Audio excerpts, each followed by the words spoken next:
Vamos a empezar con el segundo día del Congreso Internacional Resiliencias frente a la crisis climática.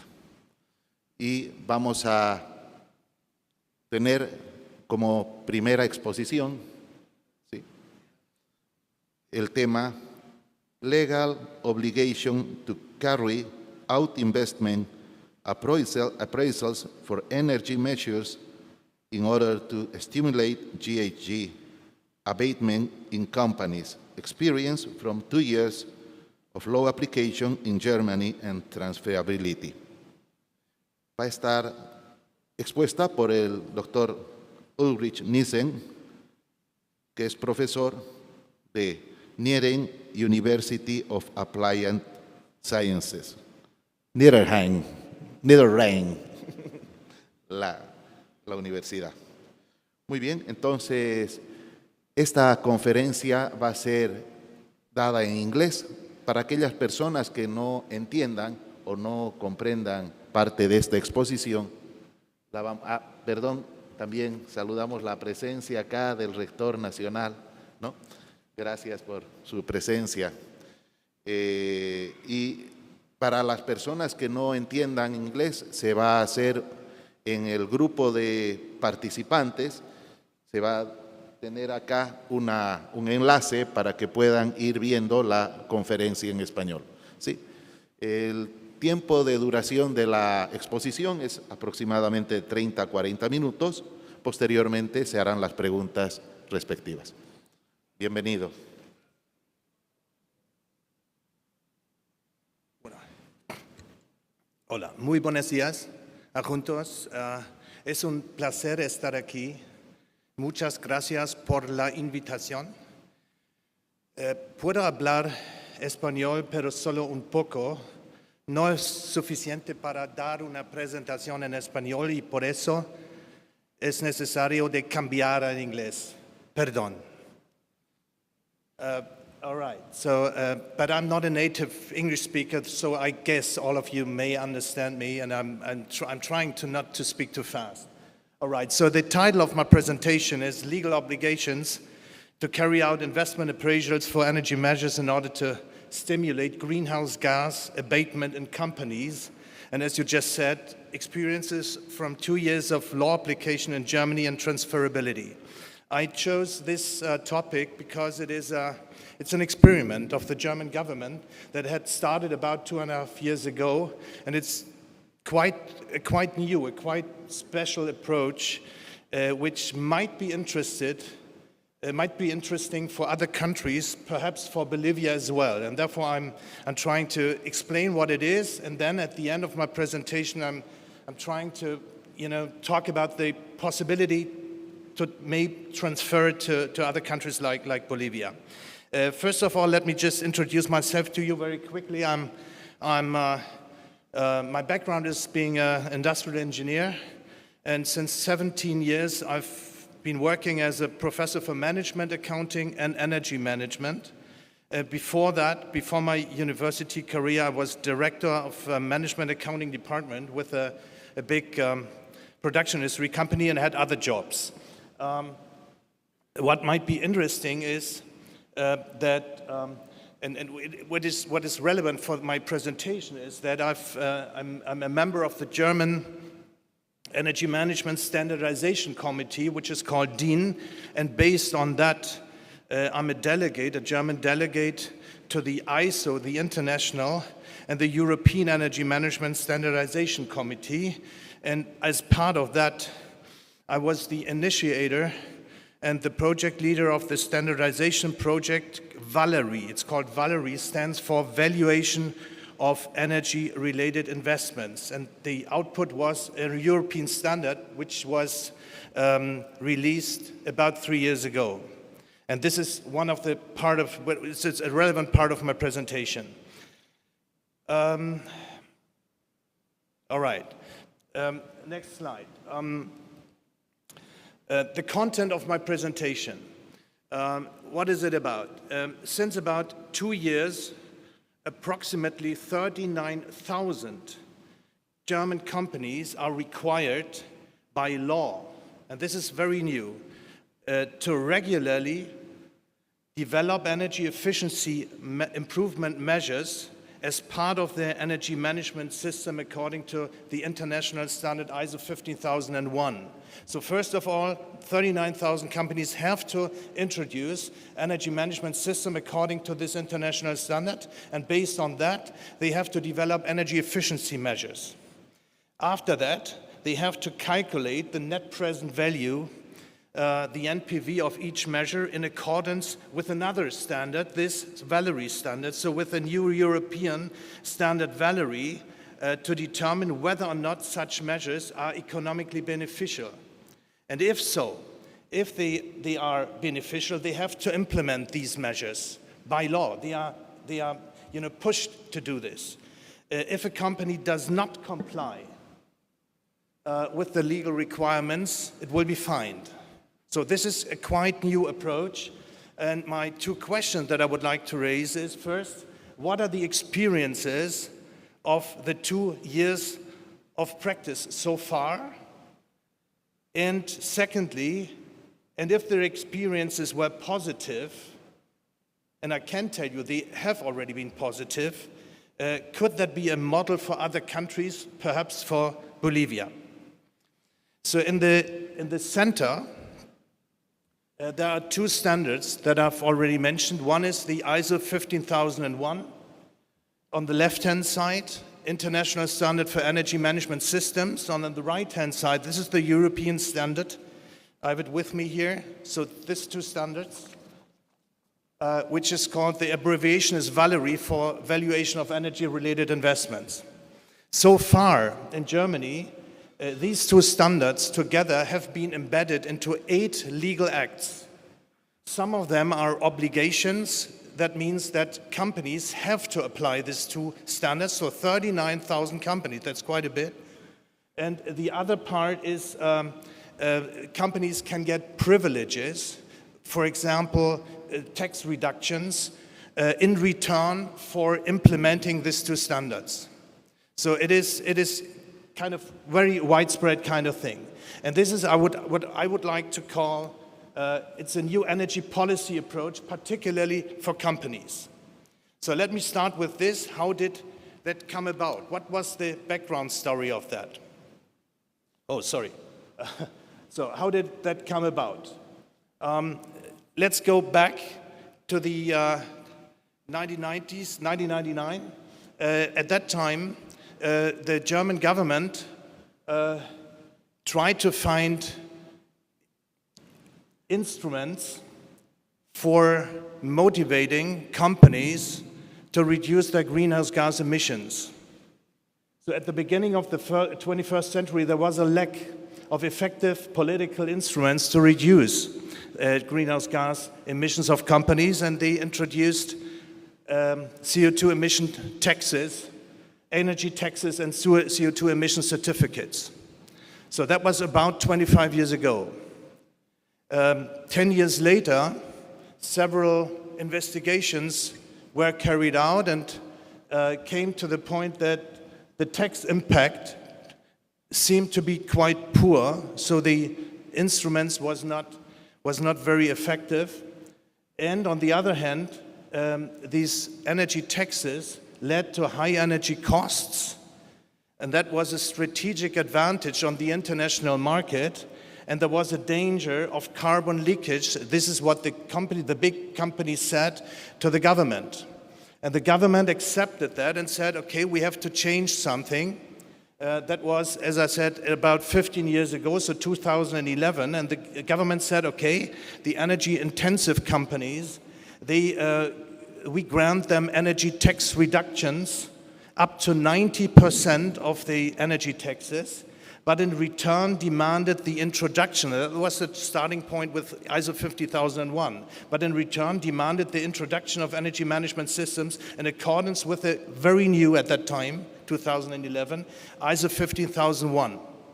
So, and this had an impact as follows. The demand for ISO 15001 jumped up.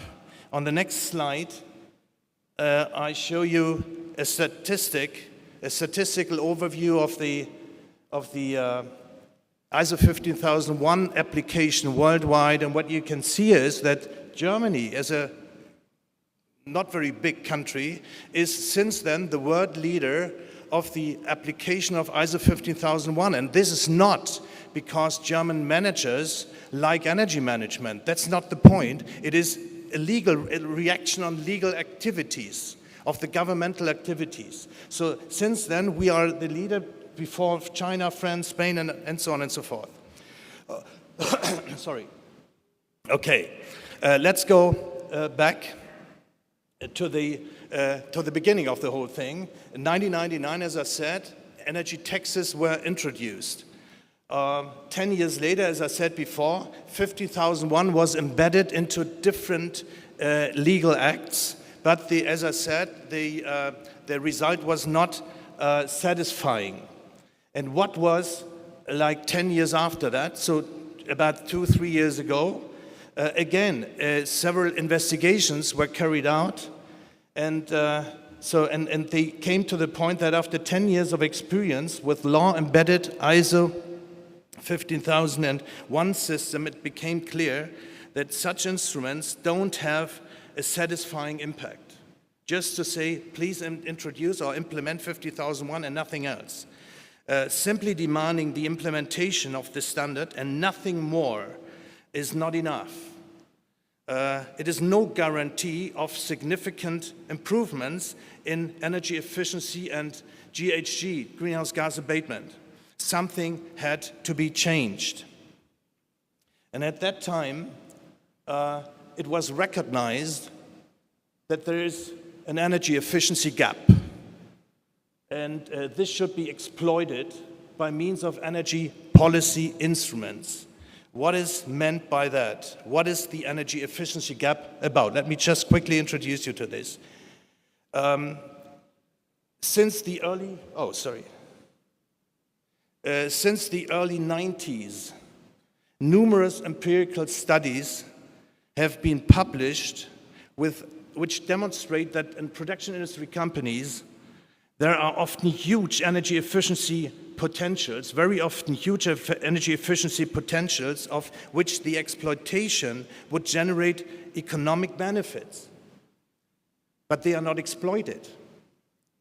This phenomenon, here are some of the publications, this phenomenon is called energy efficiency gap and caused by so-called barriers. What are these barriers? Let me just quickly introduce you to this energy efficiency gap, what it is, what are the barriers, and what can be done against it. I would like to demonstrate it by using this roadmap.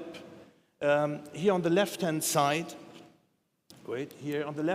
you see energy-consuming process. This is the starting point, and at the end, we want to have a real energy or carbon performance improvement. And what has to be done on the way to it? So, first of all, you have several prerequisites that have to be fulfilled, starting with the selection of the relevant process. Interaction process person, somebody has to take care of it. Then you need the right people. You need energy knowledge for, kind of improving something. You need awareness, motivation, creativity. Time, of course, is necessary. Expectation to be heard by the bosses, by the board of directors. Then evaluation of existing data. First draft of idea, first estimate, analysis of cost information, and so on and so forth, until you reach the goal, until you reach the end, the real energy carbon performance improvement. And on the way, from the start to the end, there are several barriers. Here are the barriers that have been found out by these investigations. So first of all, split incentives, for example. So you need incentives to make the people being motivated to look for energy efficiency or greenhouse gas reduction potentials. You need, then the next problem is imperfect information. Then hidden costs.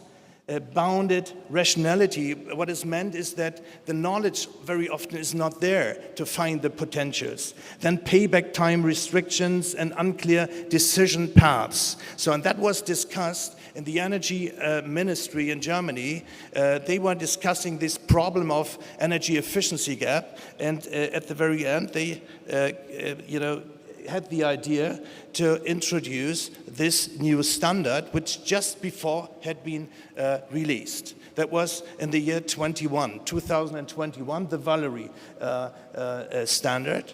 And the German government thought with this standard, we may kind of kick out of at least some of the barriers to give the companies better possibilities to exploit the energy efficiency potentials.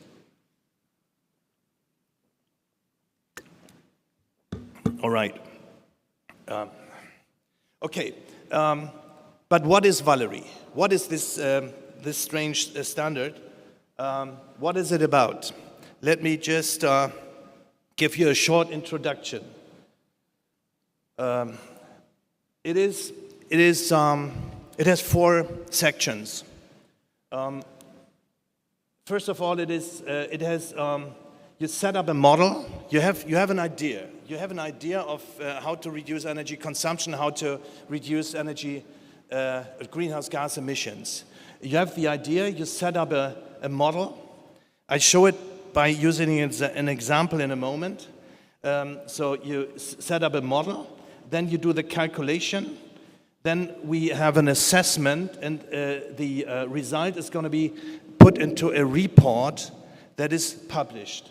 So it is, in other words, it's a procedure for setting up a model, a financial calculation methodology, just one, net present value, not payback time. Oops, sorry. Then it is a guideline on how to interpret the results, and a documentation structure. Let me give you a quick insight by using an example. Here's one. So this is setting up a model, number A. You have an idea. So this is the starting point always. You need people that, they are creative enough to find ideas of how to reduce energy consumption. And then you say, okay, what is that? In this particular case here, it is a replacement of old inefficient pumps. And then first of all, you try to find out what are the benefits. So energy reduction and whatever. So economic benefits, energy saving, less maintenance, noise reduction, scrap value of old pumps, for example. And what are the efforts? Efforts, of course, are the investment payments at the very beginning, and maybe other costs as well. You just put them in one table. Try to find out what is the quantity, if there's a monetization possible, then, how high are the cash flows, and then when do these cash flows occur. You write everything down what is relevant for this idea in just one single table, okay? And then as soon as you think you are ready, as soon as you think the table is complete with all relevant information, that may take half a day or so, but that's not very much, I think. And then you transfer this information to a so-called net present value calculation table. And this is how it looks like. So it is nothing special. You can find it in all these, textbooks of investment appraisals. This is not new. But what is new is the whole procedure. So you put all this information of your model into this table and calculate the net present value. Yeah, and of course you should be able to interpret the result. Here, this result is 239,000 euros. That seems to be quite good, and the company should go that way. Should implement this measure. So at the end, this was step number 2. In the end, you have to interpret the result and put the interpretation into a report. It's all being done with one Excel data file. It just every improvement idea is one file, Excel file. That's it. So it's easy to handle. You put this interpretation of the result into this report, and that's it. All right? Good. And this is the Valerie standard. It's not very complicated. So let me go back to say Valerie bridges a gap in the exploitation of energy or climate performance improvement potentials. How? Let's have a look at this here first.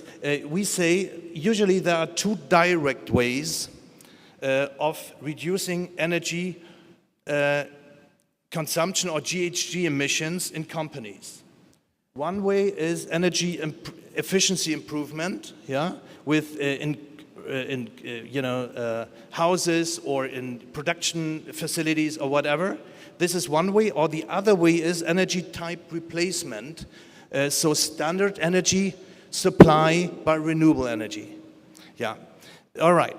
And how can this be done in practice? How is it being done by people in companies? What is the standard way of, finding ideas until implementing new measures? First of all, we say you have to select an investment object. An investigation object. So it's a machine, it's a building or whatever. You say, okay, I focus on this production machine. Then you gather data and evaluate the data. This is the next step. After having the data, you have an idea of how big or how huge is the energy consumption, how big is the greenhouse gas emission. Then you develop ideas, improvement of energy efficiency or renewable implementation. Then after idea development, you estimate the potential and the costs. Then you value the idea, you do evaluation of the idea. If the valuation shows that it is economically beneficial, you try to get an approval. If the net present value is bigger than 0, then you implement, and at the very end you secure the success. This is what the government at that time, when they introduced this approach, they said, okay, several of these steps are covered by the ISO 15001 approach, by this ISO 15001 standard. The investigation object selection, the data gathering, the idea development, and the securing process is covered by the ISO 15001. But there is still a gap. This was, found out at that time, so 10 years ago or something, and they said there is a gap. We need to close, to bridge the gap. And how can this be done? And then the idea was, okay, there's just one standard, the Valerie standard, being released on the European level. Why shouldn't we use this? And therefore, to make it complete, the German government says, okay, companies, we want the companies to apply this to standards together. All right, so coming back to the embedment of Valerie in German legislation. I'm almost at the end. How does it work? So the new type of legal acts forces companies with above 2.5 gigawatt hours energy consumption per year to apply both, as I said. ISO 50001 and Valerie. They always start with the ISO 50001. They have to kind of fulfill or go through several steps. One of them is they have to determine the main energy consumers. And for each, we call it SAU, significant energy uses. And for all these main energy consumers, they have to develop ideas, energy performance improvement actions, EPIAs. So very often in just normal size companies, I'm talking about between 100 and 4,000 employees, for example, very often the numbers of main energy consumers of SUs is limited to 15, round about between 10 and 20. So very often 15, 16, 17 main consumers. That's not very many, and therefore it's easy to get an overview. It's not very complex. So with this 15, let's say 15 EPIA, energy consumers, you have to develop improvement ideas. Not always you find one. But with 15 main energy consumers, often you may find like 10 ideas to improve the situation, to improve the energy consumption. And these ideas, these EPIAs are then, being tested by the Valerie standard. So this is what the companies have to do. They take the ideas, the IPIAs, and then they go through this Valerie procedure, and at the end they get a result which has to be interpreted, and the interpretation goes into the report, and that's about it. Here's such a table from practice, how it works. So it is just one Excel spreadsheet. Here are your SEUs, then you have some energy consumption information being put into the cells. Then for each of the lines here, each line gets an energy performance improvement action. So these are the ideas. And then you calculate what is the impact of an idea, maybe minus 20%, minus 5% of energy consumption, and so on and so forth. And this has to be done when applying 15,001. And then after this, here's the break. So and then Valerie comes into play, and then you take these ideas here, calculate the net present values, write it down into the Excel spreadsheet, and do the interpretation, put it in the report. And at the very end, because it's a legal kind of thing, it's being controlled by public authorities, that companies don't do something what is not correct. All right? Good. And as I said before, it is quite new. About 39,000 companies are affected by this in Germany, and this is quite a huge number, I think. So what can I say after 2 years of application? Okay. What are the challenges first, and then the impacts? The challenges are as follows. 50,001 means for the companies considerable efforts for the implementation, particularly for beginners. When you implement 50,001 the first time, it's not that easy. I mean, many companies in Germany have done that because of this legal situation, and therefore I know it a little bit, because we are in close contact with lots of companies like that. Then difficulties. Another challenge is difficulties setting up an environmental or an energy performance indicator system, a so-called NPI system. This is part of the 15,001. So companies that want to have an ISO 50001 energy management system, they have to set up an energy performance indicator system, and this is not easy. That's not easy. It's a challenge. Difficulty setting up an energy performance indicator system, particularly for beginners. So this is 15,001. Then Valerie. So far, all users are beginners. So when it was introduced, there was no company that had some sort of experience. For all of them, it was new. It was a totally new topic in the energy area. Of a company, not only for energy managers, but also for energy auditors. So the people that do the validation of it.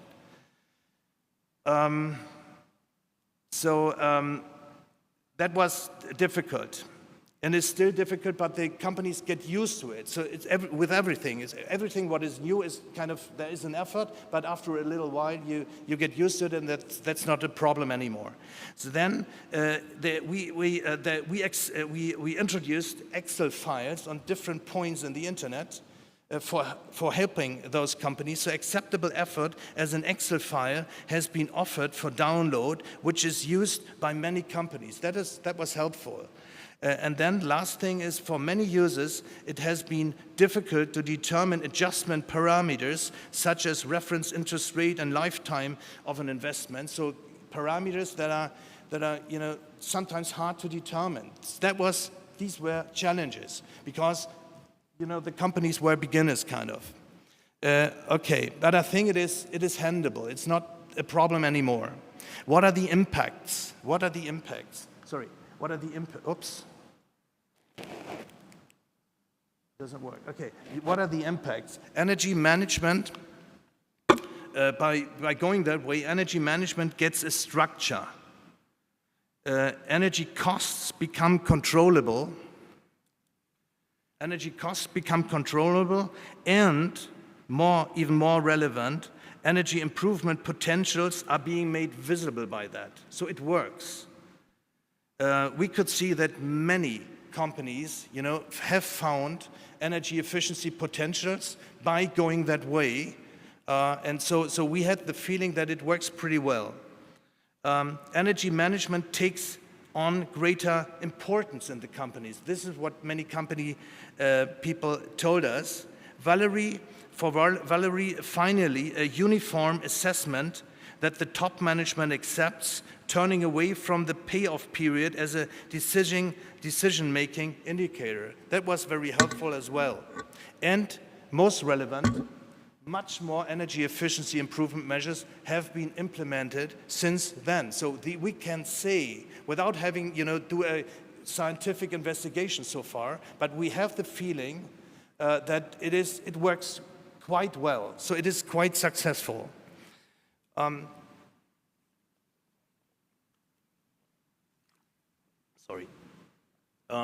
Okay, coming to the end. Transferability to other countries, perhaps to Bolivia.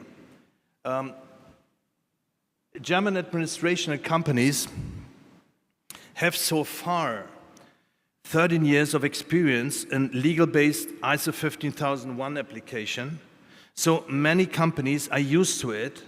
50001 is widely known in Germany. This is different from many other countries. ISO 50001 is complex and time-consuming to implement. Using Valerie is a challenge for beginners because it is new and it is, business-oriented kind of thing, and those that apply it are usually energy engineers.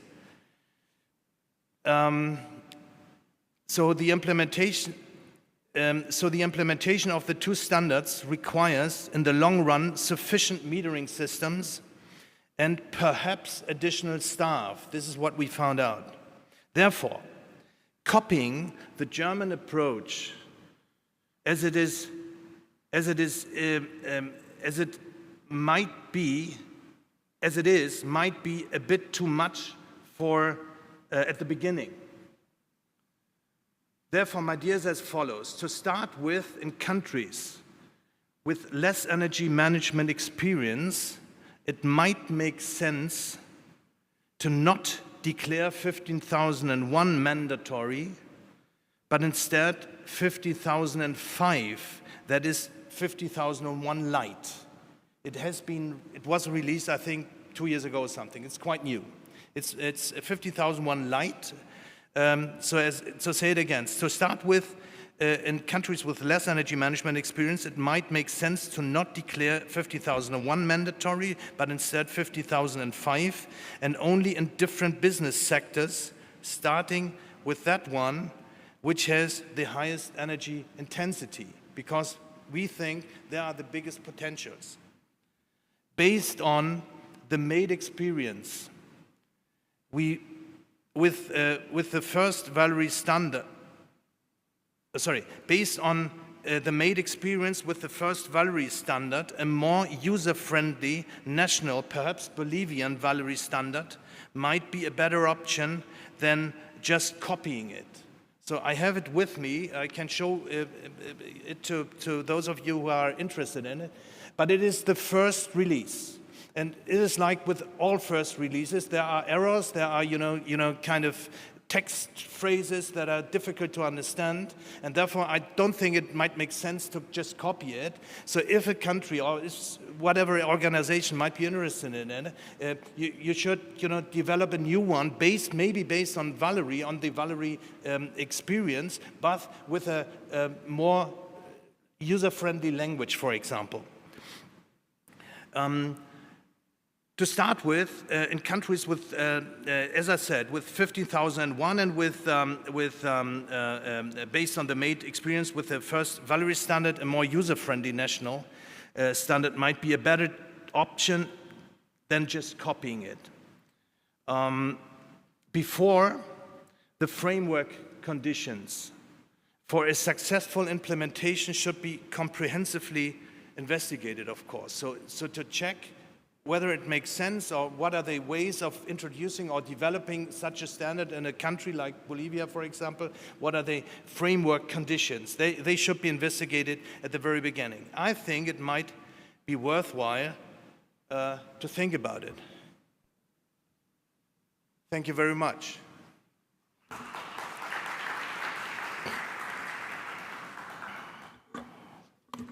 Questions?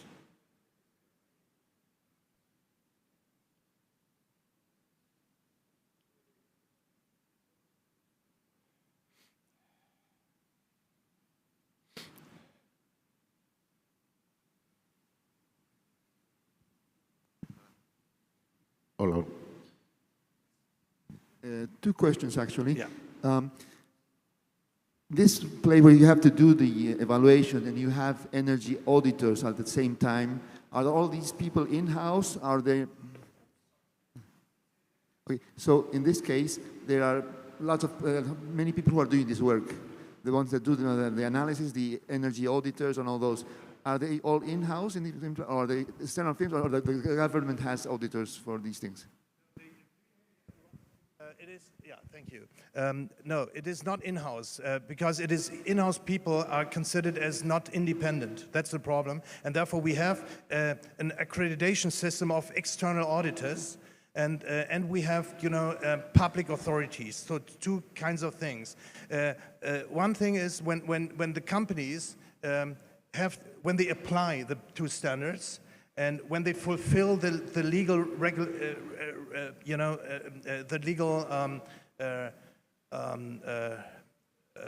requirements, then they have to show the results to external energy auditors that are accredited, and they check whether everything has been calculated correctly, and then it's fine. Then they send a signal to the public authority, we have checked, we have validated it, and everything is fine. That's the way. Okay. Yeah. The other question was about when there's subvention for energy, like in the case of Bolivia, when there's subventionize it. How would this work? Because that distorts the picture a bit. No, there are no. It is not. They are not subventions. It is.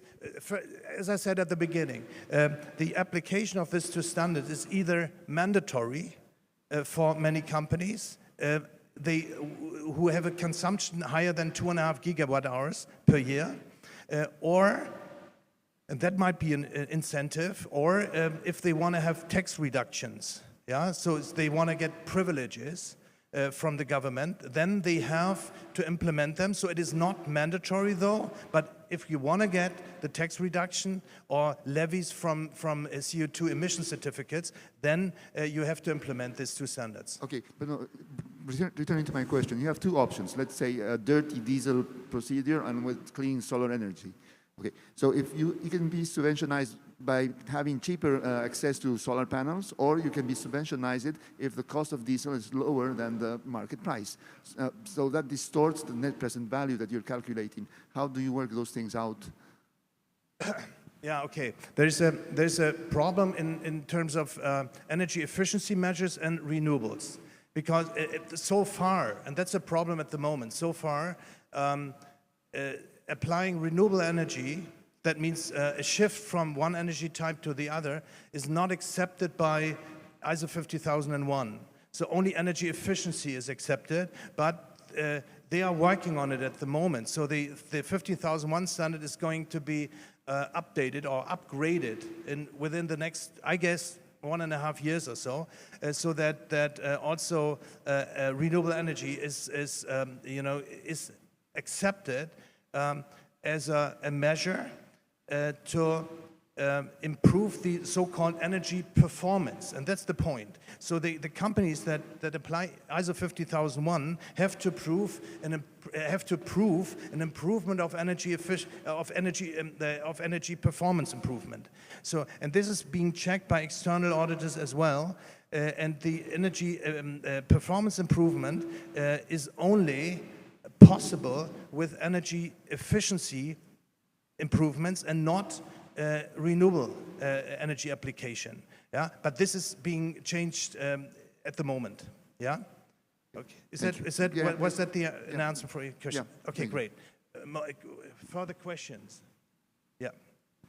And when you have energy saving action, do the companies receive any support for the financing of the introduction of these measures? No, they don't get any support because it is, the support is the positive net present value, if you like. Yeah. So it makes sense, economically sense, to go that way. I mean, there are quite a few companies that complain about the whole thing. They say, oh, the government is pushing us to implement energy efficiency improvement measures, and that's not good for our business. And that's not right. The point is that the government is only pushing companies implement measures that are economically beneficial.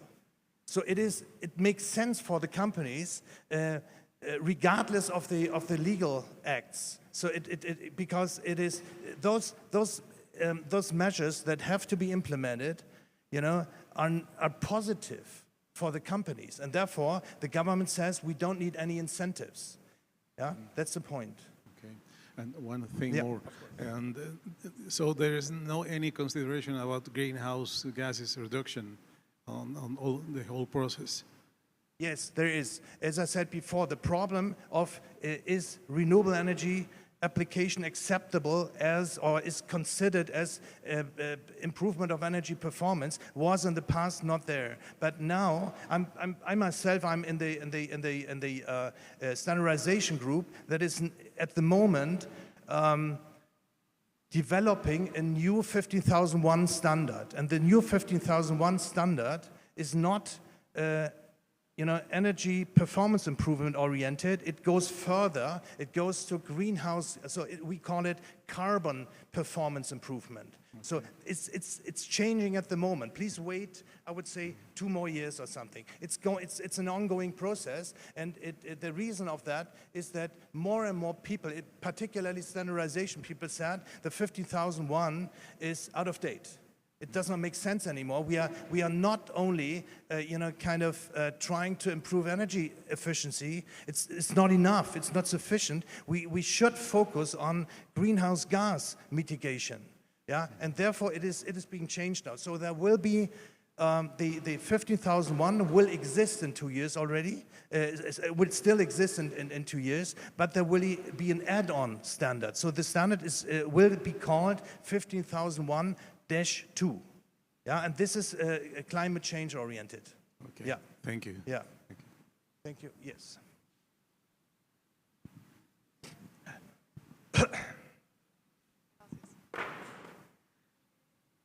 You said it economically makes sense to implement these measures.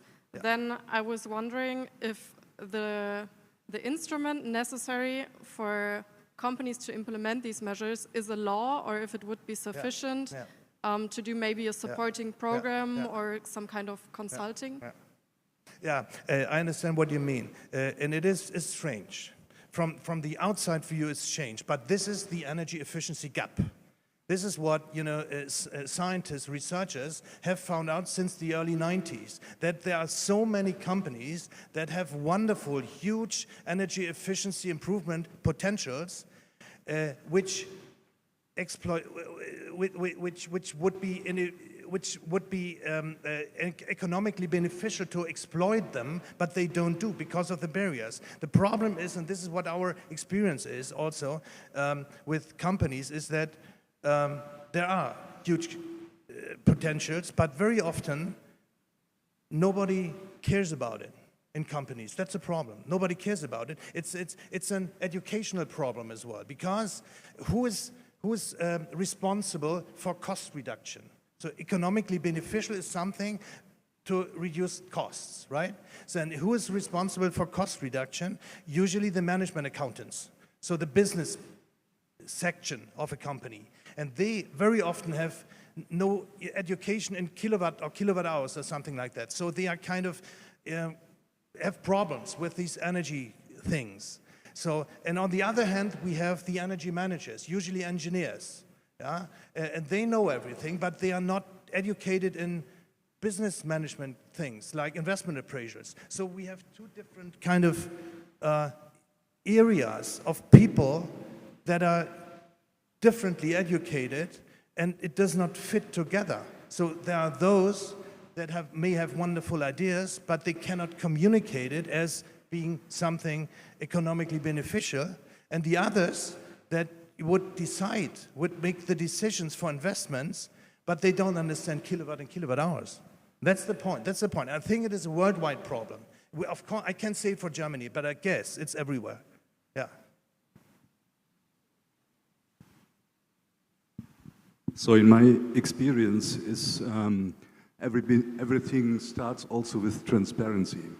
If you don't know how much energy you consume in your processes, you can't identify all the measures for improvement. And I think that this is a point that is necessary to enhance the transparency of the processes, the energy consumption. With bringing in meters, it costs money because you have to pay for the meters, for the metering systems. And I think this is also a big hurdle for the companies. And how will the regulations deal with this problem? Yeah, this is what we realize very often, that companies, successful companies, without any problems, but they don't have any metering system. They have just two: one for gas, one for electricity. And without having a good overview, without having this transparency, it is very hard to determine potentials. I mean, you need, at least for the big production facilities, you need metering system. But very often in Germany, I guess worldwide, many companies don't have that. And sometimes it's expensive, sometimes not. So electricity metering is not very expensive, but the companies don't have that. So we are still at the beginning. We're still at the beginning, and this is one of what you just said. It is one of the reasons why there is this energy efficiency gap. It's a huge gap worldwide, and we should exploit it. And saying, okay, I hope that the companies find them by themselves doesn't work, and therefore the government said, okay, we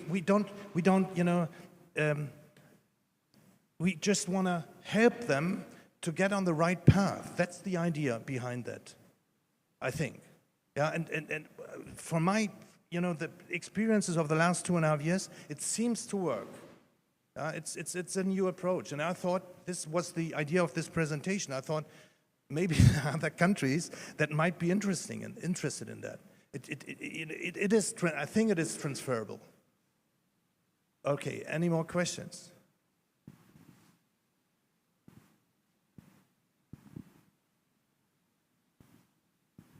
Great. Thank you very much.